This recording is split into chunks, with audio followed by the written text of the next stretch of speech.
What's up, y'all? It's your girl Sakina, and I'm back with another review. This is my review for the Real Housewives of Miami. This is season 5, episode 9. So the episode opens up with Lisa, walking around her fabulous house, and then we see that Marisol and Alexia get on FaceTime, Adriana and Nicole get on FaceTime. Who is it? Gertie and her husband, who can't be bothered with the drama. Larsa talking to her son, who really don't give a... So it's like, okay, they're on the phone. They're all talking about this page 6 article where Lenny is coming out with an exclusive telling them that he is filing for divorce. Now, according to Lenny, they have been living separate lives and the decision to be divorced was made a month ago. According to Lisa, she was blindsided by this entire thing. He started dating this woman and, here they are. So they have two different stories. Lisa is saying that, yes, she was blindsided and that he's basically cheating on her within this marriage and has this girl around their house and all of this. And Lenny, who we cannot believe because you just told page 6 that y'all wasn't getting a divorce. Now you want to give them an exclusive. Yeah, we already know. We on the side of Lisa because you a liar. And I don't know if you trying to protect your little image that you got in Miami. And you know what I was thinking the other day? Like, this wasn't the other day, girl. This was earlier. When they was in the club, Lenny, you like 60 years old. You wasn't in no grown and sexy, amongst your peers type of club. You was in a club. Around with your little side piece, your young tenderoni. That's weird. Like, you're literally that old man in the club. Gross. So, yeah, everybody is, feeling for her. And Marisol said that she needs to go and be by her girl's side. Marisol did just that. Pulled up on her. And they got into it. But first, she got to go grab her vodka where she left it, child. So they have a conversation, and Marisol is like, okay, so there's two different stories. Lenny is saying that y'all live separate lives. You're saying that you were blindsided. Which one is it? Lisa's saying that before this, everything was fine. Of course, we get the flashback from 8 weeks ago, and that's where they were talking at the table, and he couldn't be bothered because he was in his phone texting the guy for the wine cellar along with his side piece because he was in that phone. Okay, I'm sure he checked to see what messages he had from Miss Mistress. But Marisol's like, so you just had no idea. Yep, Lisa was completely blindsided. Marisol in her confessional was like, child, I think that Lisa did know. She just basically has her head in the clouds. And we all know that because she knew.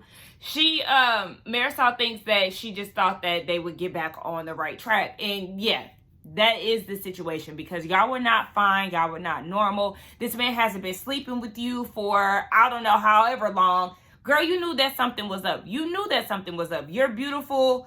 Your husband doesn't want to sleep with you. But he working out and he going to the gym. He getting himself together. You knew that something was up. You already knew that he had an emotional affair with somebody previously. Girl, you should know what those signs look like when he ready to skip town on you. So, yeah.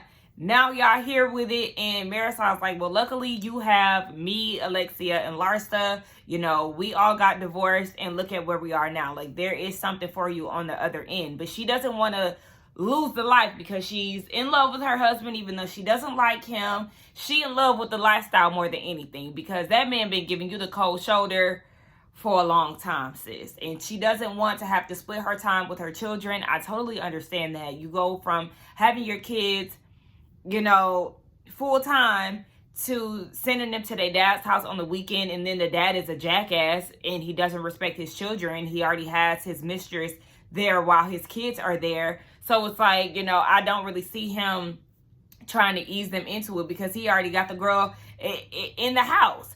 And then it's like, you're telling Lisa, there's a house that I found. I think you should go look at it. You just want her to pick up her life and leave. But listen, you don't want to give up that life. I understand.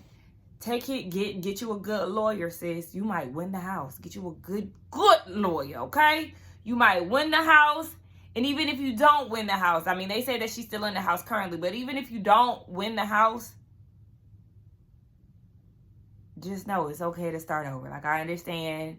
Just like when she was like, you know, my kids, this house is all my kids. No, Marisol was like, okay. And they can get to know another house. I was like, I know that's right. I know you don't want to do it, Lisa, but you could definitely start over. But baby, I'm just interested to see how this is really gonna go down. I don't really keep up with these shows outside of, you know, when I review them, so I don't know like the ins and outs of what's going on with the divorce. If y'all know, fill me in. Alexia is at one of her friends' shop. She sells handbags, and she's asking Alexia to host the event. And it's going to be a charity event, so all the proceeds will go to a charity of choice. Alexia decided to do the Moya Foundation.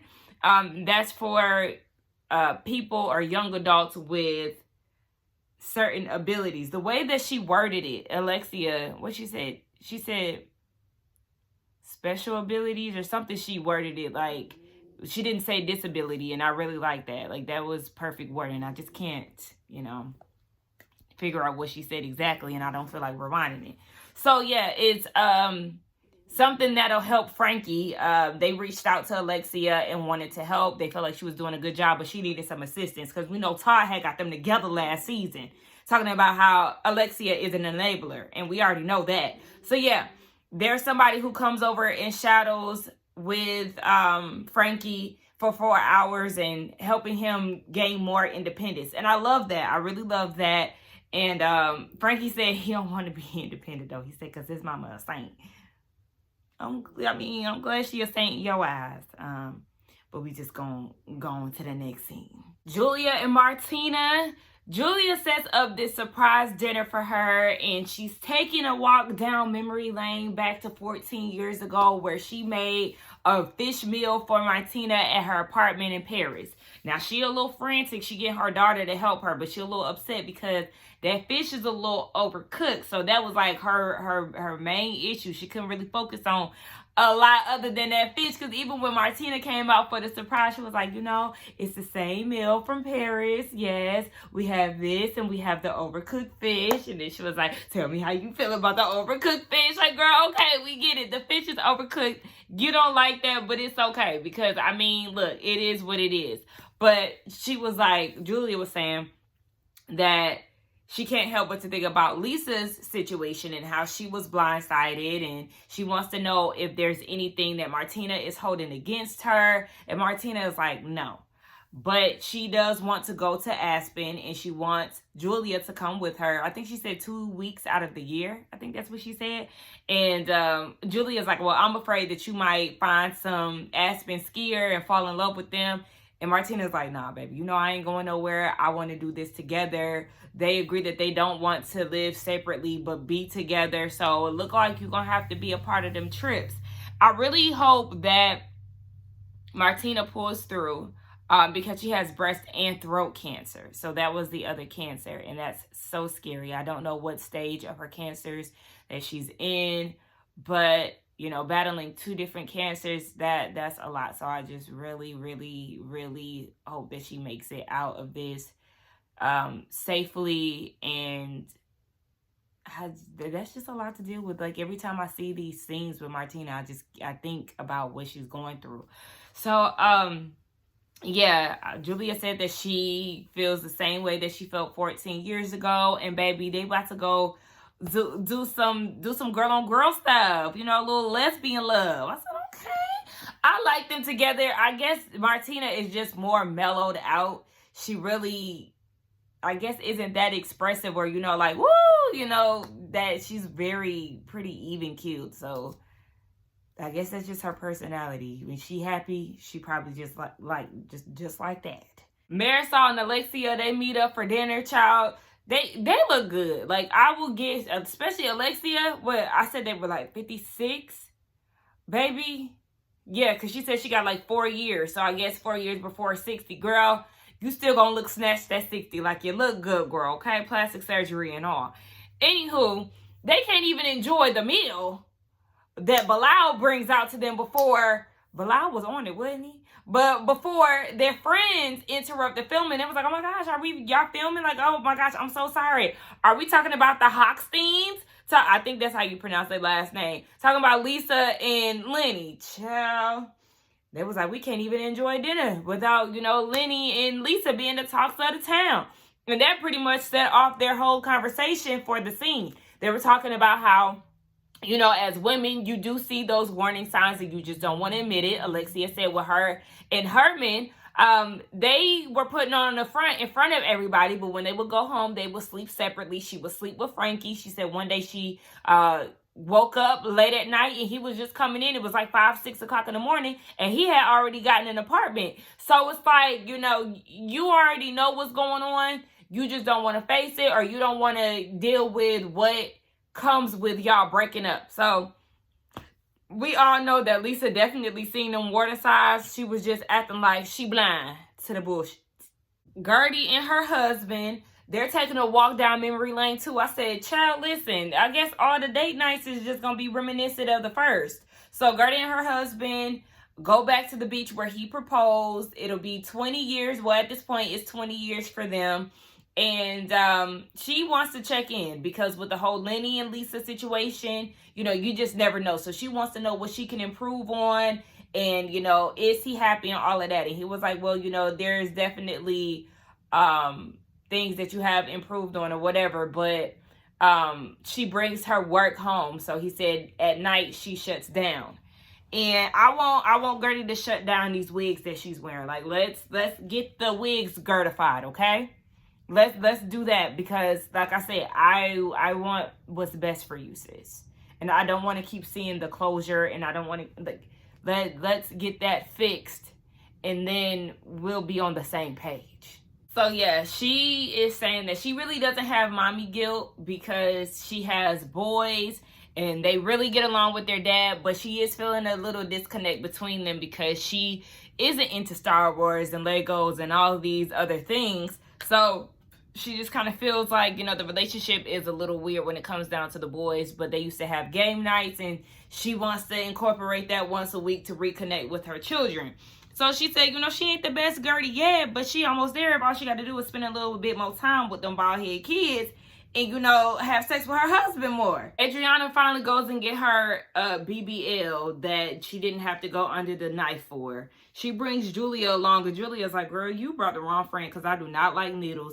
She was getting the needle, like, it looked like she was kind of moving the needle around. Like, oh, gosh, yeah, I couldn't do that. Like, no, thank you. But Adriana is like, girl, tell me a funny story to distract her from the pain. And she was like, me and Martina are going to have a baby. Now, I thought she was playing, but she was for real. So, because she hasn't adjusted to being an empty nester, Martina presented her with the idea of adopting. Now, I think that's real sweet and all of that. But,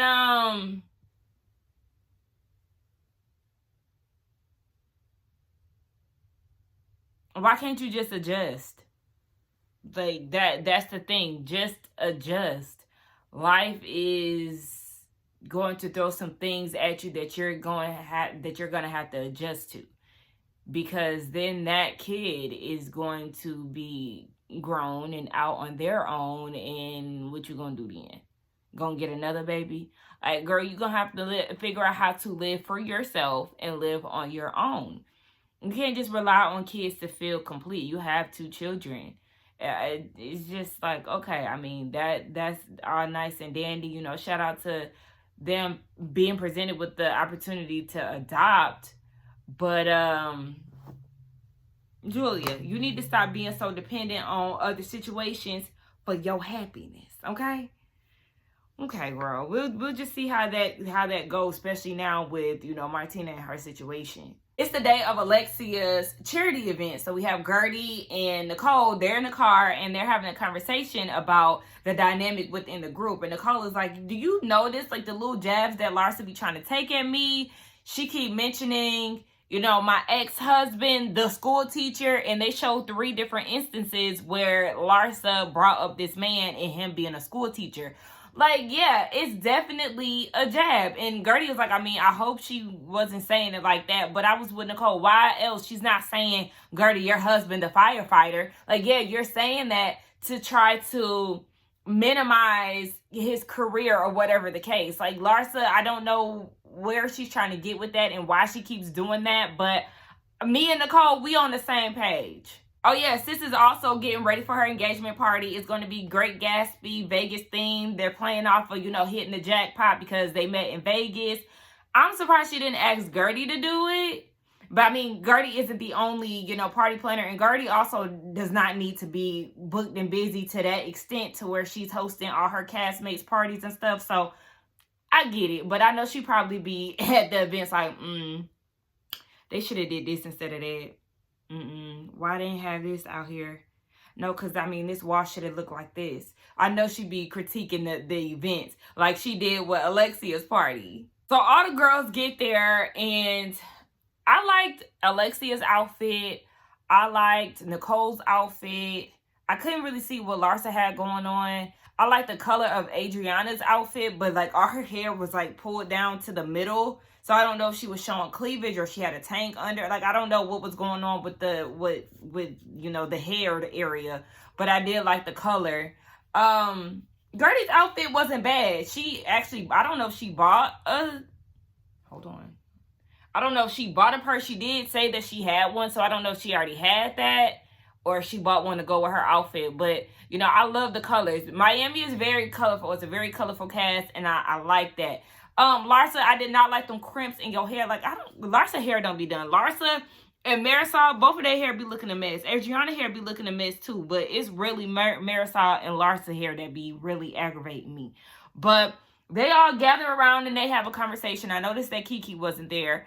But it's a new article on page 6 where the mistress is speaking out saying that she's not the reason for the divorce, and that her and her husband is going through a divorce as well. Her and Lenny are going through 2 divorces. Child, and just like the girl said, nobody asked you. Like, we really didn't ask you for your opinion. We don't care. We see Lisa on the way there. She looked cute in her outfit. And she gets on the phone with Lenny and was like, I won't let y'all get away with this on some squeaky clean shit, because that's not what went down. You know that you started dating this girl within the marriage, so both of y'all lying, and she ain't having it. And Lenny was like, fuck you. Oh! Girl. It could not be me. I don't know where that came from. My girl Kiki showed up strutting through. I said, come on, Kiki. Okay, being the model that she is. So they all have a conversation about Adriana's booty. They feel it. You really can't see it because she has that long blazer on. And Marisol was like, I need one of them. But Larsa is feeling some type of way in her confessional, saying that basically she was talking all that shit about her and she was jealous. So then she went and bought her one. But Larsa, like, this what be losing me about you. Because, yeah, you definitely lied last year on the reunion talking about you didn't get your butt done. Baby, we know that ass is fake because you had a pancake on season 1. Like, let's not do that, Larsa. You too bought your body. You have a fake nose, fake tits, a flat stomach that got liposuction and put into your ass. Like, girl, stop. That is not your natural body.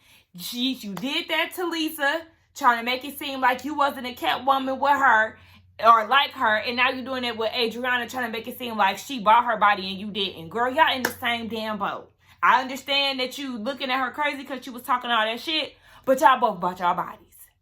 So Lisa gets there and she sits down with Larsa, and of course they have the conversation about the girl. And then Lenny texts her and was like, are you going to grocery shop anytime soon? I need some crunchy peanut butter, bananas, and strawberries.